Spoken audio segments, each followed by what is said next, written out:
going on, everybody? Mr. Cursed here, back again for a deck profile on my Monarchs, the best deck in the game. Further ado, we're gonna jump into it. I'm gonna play this clip. I actually just made this dude quit.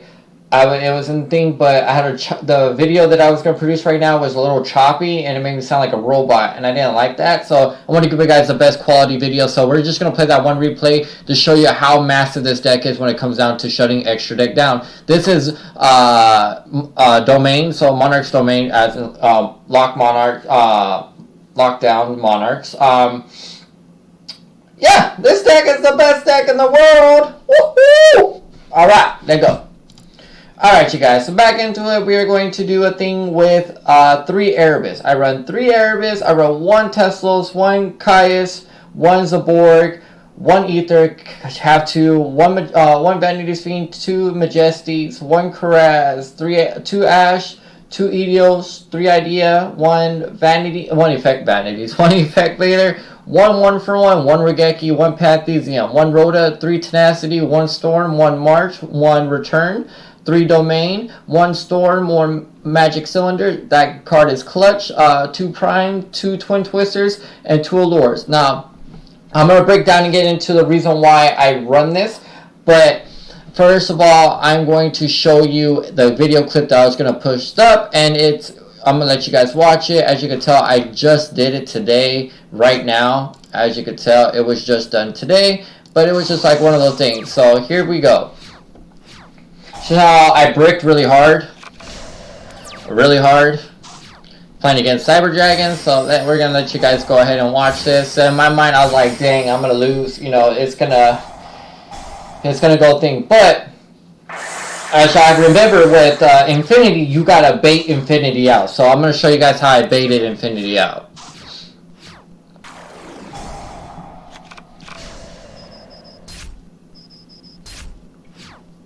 Alright, here we go. I was like, I gotta bait Infinity out bad. I was like, alright. Alright, cool. Bam. But I'm gonna get my Tenacity. My Tenacity is gonna give me my Storm Force. My Storm Force is gonna tribute out, and that dude was mad. I know he was mad. But I thought I was in the good, right? Until this happened. This Majestic saved my life from losing, not gonna lie, because of it being able to attack as many times. But I'm gonna show you guys the brutalness that I just did right here. I kind of messed up a little bit. I was like, ah, crap, you know, kind of messed up, but I did get the burn. You know, he got me again. I was like, ugh. So I knew he had a drowning. So this is how I had to do this. I played this smart. Right, you guys? So I had to do this smart. So bam, from the Yugiohs to Idea to Yugiohs, Stormforth. And a lot of you guys are asking, like, why did you do that? Because, you know, I should have let that card stay, and I could have, you know, got me from my extra draw power. You know, I could have done that, but I chose not to because I did this.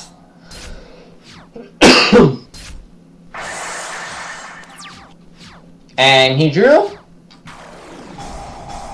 And this is how this deck shuts everything down.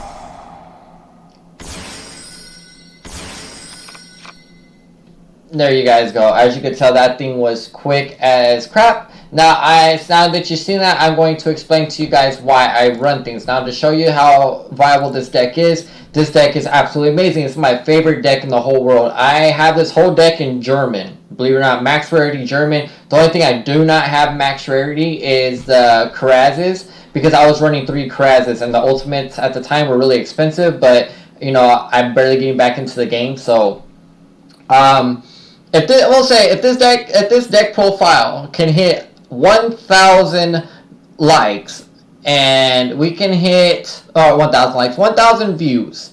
If we hit 1,000 views, I will take this deck to my locals, and I will run this deck in my locals and do I know we can't do live, but I am going to record it and send it to and put it up on for you guys to show you guys how Monarch does, because I know there's a big community out for the Monarch fan bam, and I'm one of them, believe it or not. But let's get into this deck profile. I run 3 Erebus. 3 Erebus because you kind of have to, this card, for nobody that really knows Monarchs, this card lets you shuffle a card off the field or in the person's hand into their deck. And, you know, you can eliminate a problem, or you can make them have 4 cards and make them draw 5 instead of having to draw 6, you know. So you kind of have to play your cards right on this one. And also this card can recycle your ether because of its effect. So if Erebus is in your graveyard and they took out your ether, you have a tenacity in your hand. Tenacity, ether's effect to tenacity. Tenacity throws down to grab ether. Ether back in hand. Do your combo, and then, you know, you can set them up for butt whooping. I run Teslos because of it's kind of like Erebus, but I get to look at the hand and I get to destroy monster technically and send it to the graveyard. And I get to burn them. So, I mean, what's not the effect? Yeah, I don't get the bonus effect because I don't have no fire attributing monster.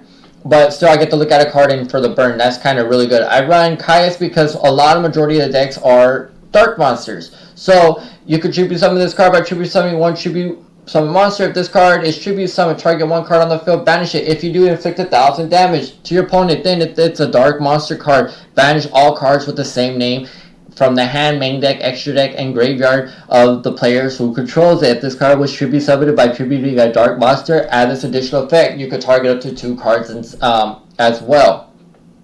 Great card. You banish 2 dark monsters from your opponent's field. You banish 2 dark monsters, and they have, you know, full set of copies. You know, a full set of 3. Then you're banishing 6 cards out of their deck, and now they're running with 36 cards, and not 34 cards, and not with 40 cards. You know what I mean? I run Zaborg. The reason why I run Zaborg, I run Zaborg because 1, its effect. If you tribute summon this card for a light monster, it says if this card is tribute summon, target 1 monster on the field, destroy it. And if it was a light monster, both players send as many cards as possible from their extra deck to the graveyard, but not more than the original rank that destroyed monster. This card was tribute summoned by tributing a light monster. Add this additional effect. You choose the cards from the graveyard. You could tribute this card, and you're burning them for 8 cards out of their extra deck. And that, if they might need those extra deck cards, that's going to be a problem because it's going to hurt them a lot if they can't hit those link monsters. You destroy their link monsters, you know, send them to the graveyard and they can't get them back, then it's SOL, you know what I mean? So it's kind of good. 1 ether because you can't run 3. Rest in peace, this card. This card is the card of the setup. This card is dangerous. I'm going to show you why this card is dangerous. This card can set you up for so many ways. So what people would do is you would special summon, right? So, or you would do ether, or you would do it on their turn. You would bam, hit your thing, right? So you would special summon her out, throw down your stuff, and then normal summon another ether.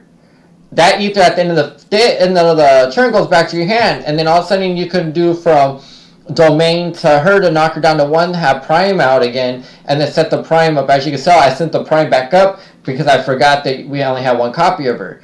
No, I didn't, but I kind of was showing you guys like the full setup of how superior this deck would have been if the dude would have, if we would have had 3 copies of ether.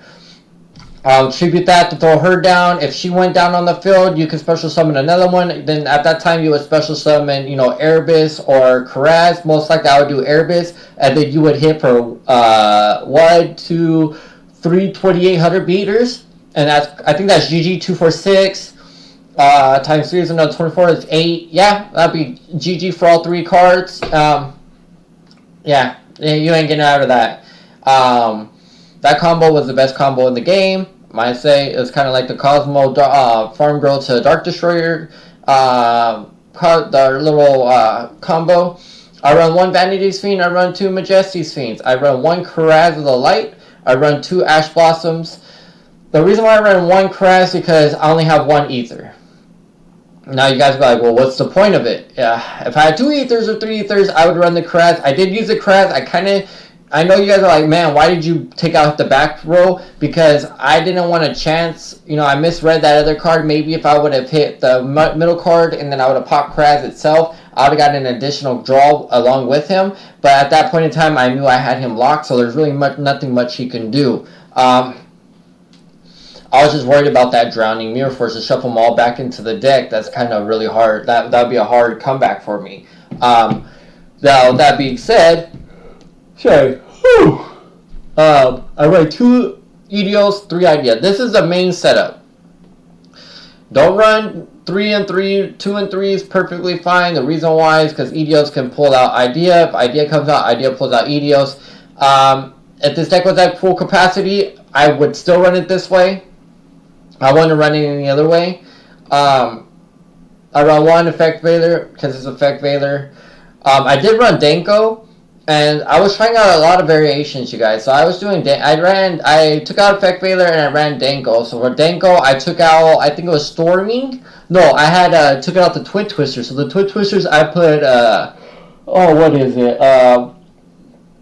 I think it's Spell Fragrance.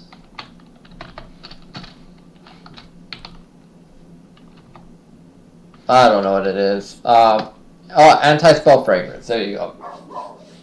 So I ran Anti-Spell Fragrance, Denko to kind of lock down their back row because I had no answer for it. But by the time Denko got up or, you know, Anti-Spell Fragrance got up, it was kind of like one of those things where I just got either I won the match because I made a rage quit or they beat me. It was one or the other. Or I just didn't need it and I beat them. Like, that's pretty much it. But I say about maybe 80% of my matches end in them rage quitting because I lock them out of their extra deck. And that's literally what it is. I run 1 for 1, 1 Regeki, 1 Pathizia. I run best card of the game.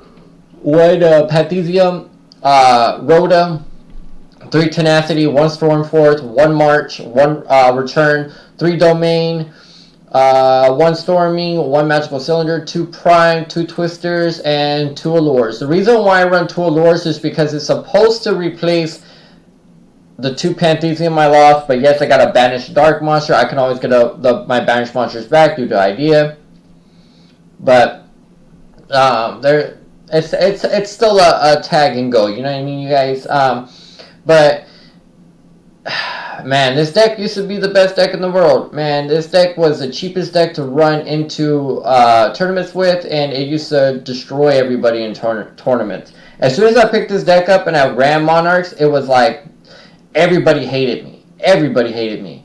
As soon as I fully did mine, when I fully completed, I remember, that's when I get off this subject. I remember when I fully completed my Monarchs, it was Shiny Victory?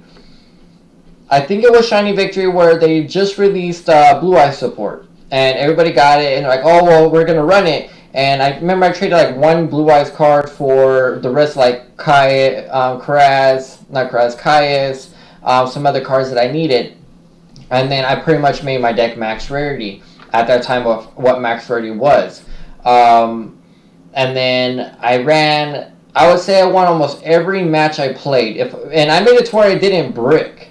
It didn't break that much because we had Max Seeds, and Max Seeds just made everything so much beautiful because once you threw that Max Seed down, it's either it forced them to play or it forced them to shut down. And all those people that put so much money into your deck got so mad because you throw Max Seed, so what are you going to do with Max Seed? Are you going to let me eat the cards, or are you going to let me, or are you going to stop your play? And the same thing what they did with Wavering Eyes. The most funniest thing I've ever seen, you guys, and I wish we would have recorded it from the Infamous Kings, is I played against he's like, I whoop Monarchs with my deck. And I was like, okay, bro, you gonna whoop my Monarchs, let's go. And I was ready for him, right, you guys? I was like, man, this dude's gonna whoop my Monarchs, and I'm gonna be like, what? And I might have to, really watch and see what this dude does. Man, this guy didn't do nothing. This guy got his butt spanked both times, and to be honest with you guys, I let him special... Morphages. There we go, Morphages. He had Morphages, and I let him special summon an extra deck forgetting that I had Domain on the field, and I still beat him. This deck is just absolutely amazing, but if this deck ever hit full capacity, where we had Ether, we got Panthezium, we got Stormforce back, the variants that you would see me take out of this deck, I would take out the Effect Veiler, I'll take out the 2 Ash Blossoms, and I would take out magical, the Lures. Now, the reason why if I take out the Lures, I'll replace them with the Panthesium. So that would be, you know, 2 for 2. If I got those, I replace with the Effect Veiler and the Ash Blossoms will replace my Storm Force back. My Ether, I would get rid of Zaborg, and I would take out and I'll take out March. Or I'll keep March, and I'll probably take out Magical Cylinders, because I can't really target, and I'd take out those ones, and then that would be my deck. And it'll be it'll be a solid complete 40, and this deck will be at full capacity. Will we ever see this deck back to full capacity? No. As you can see in that video that I showed you guys with the Cyber Dragon, as soon as you tribute all that stuff out, and I was just waiting for the next move, if I had another Ether to play, I would already had Ether on the field. Ether would have went back to my hand, went back on the field because of Domain, triggering to lower it by 6, tributing that, banishing the Prime right out, throwing out an Erebus, and then you would have had Erebus, Caius, Ether, Caius, Erebus. That would have been GG. The dude wouldn't have been able to do nothing. And the fact that you couldn't really touch me at all, I mean, that's where we would sit at, you know? So that, this deck will never come back to full capacity. As you can tell, this is like a $35 deck after tax, and it breaks down $500 decks, $1,000 decks. This deck is just dangerous, you guys. But to all my Monarch family out there, you know, here's my deck profile to you on what I run and how I run it. Let me know what you guys think in the comments. Just, you know, throw me a heads up like, yo, you know, try running this, and I'll run your variants, and I'll post it up, and I'll put it back another YouTube run. I'm working on a Ghost Trick deck, and on top of a Ghost Trick deck, I'm working on a Dino Mist deck, because I love Dino Mist. They're legit. Round 1 Trish, like, what? But, yeah, I don't see myself straying to new decks. If this thing can get 1,000 views, if we can get 1,000 views, I will personally take this deck, put my deck back together, which is more than fine. We put the whole deck back together, and I will take it down to my locals to Reddit at a tournament, and either try to live stream it for you guys, or either record it or live stream it so you guys can all watch. But as you can tell, the only deck this thing does really bad with is, not a Morphagus. I got Morphagus stuck in my head. Masterpiece. Forget the Dracos. True Dracos. It has a lot of problems getting over True Dracos. But I'm not one of those YouTubers that, like a couple, you know, main slot people, they don't show you how they lose. They just show you all their wins and stuff. Me, I'm going to show you the whole entire thing. I stream it on live, so catch me on my streams. I'm going to pick back up. I just trying to get my work schedule figured out first, so I can see when I can start streaming for you guys. But as soon as I get that figured out, I'll have that posted up for you guys on my stream. And on top of that, I love you guys so much. You guys are what's making the things go strong. Come and drop us a follow on our Twitch channels, and then look for me on the Twitch channel. But at the end of the day, Mr. Curse is out. I hope you guys love this deck profile of my Monarchs and that one gameplay. Also, Tom, this deck profile was for you and all the other Monarch lovers like myself are out there. And further ado, I have to say peace.